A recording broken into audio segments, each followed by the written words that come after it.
I just want to chat with you about what took you to say yes to be a member of the Kirk Session, what you do in the Kirk Session, and how you find it, that kind of thing. Yeah, absolutely.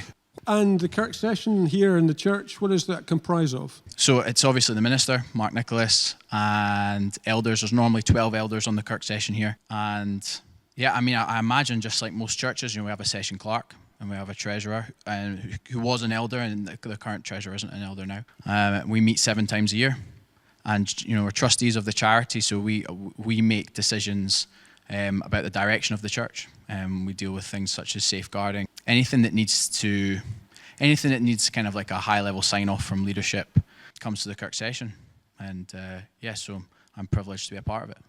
And Nathan, how did you feel when you stepped into your first meeting? I mean, a wee bit older than yourself might be. No, it's well, I don't know what your experience of Gorebridge Parish Church is, Peter, but it's certainly a lot more relaxed than that. With the path to becoming an elder, we spent about a year attending Kirk Session as a trainee elder or something like that, where we would attend Kirk Session and we would take part and we have discussion, but we never had a vote on decision making, and so we were quite eased into it really because we saw the mechanics of it. And our session clerk Agnes is absolutely fantastic, and she did a lot to help ease us in, and we were all given we were asked to find a serving member of the Kirk Session that we would like to mentor us, to tutor us into the role.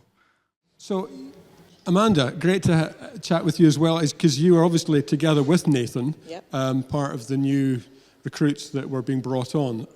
Could you say a bit more about the year? I mean, Nathan, you said a year is what you had. I think it was a year. Yeah, we were first approached by Mark, and then we were asked to take time to prayerfully consider, to think about who we might want to mentor us and to have a chat with them. During that process, it was a lot of, right, is this what's right? How does this fit into, where we're serving already in the church? And then we came along for a year. And my mentor was very good at checking in and saying, how are you finding it? What is the sort of feedback that you have? Got to experience Kirk Session firsthand, obviously, not the bits that were closed session. My mentor was Agnes, who was the current session clerk. Now, I value her wisdom. So she would sit down and meet with me and ask how things were going. How did I feel that, after a session meeting, how did I feel that went? And just encouraging any questions, and just having a time of just prayer and fellowship. We maybe met 6 times, and I know that I could find her on a Sunday morning or during the week, and just approach her with anything that was concerning. And so it was, you were encouraged and mentored, nurtured into the role. Yes. And so you knew what you're getting into, and you had quite a big run up.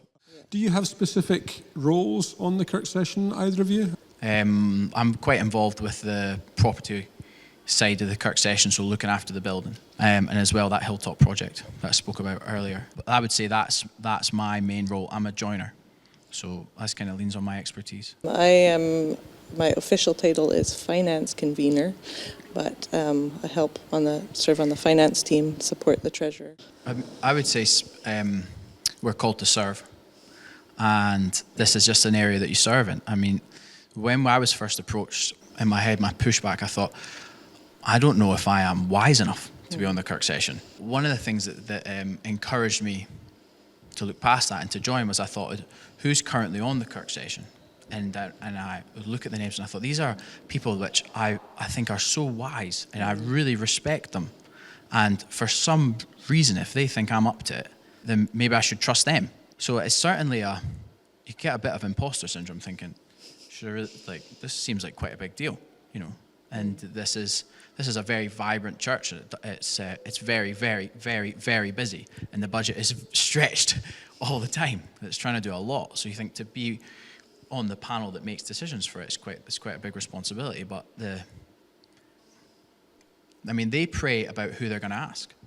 And then you're asked and you pray, and you're thinking, all right, God, is this for me? Is this where you want me to serve? Is this right?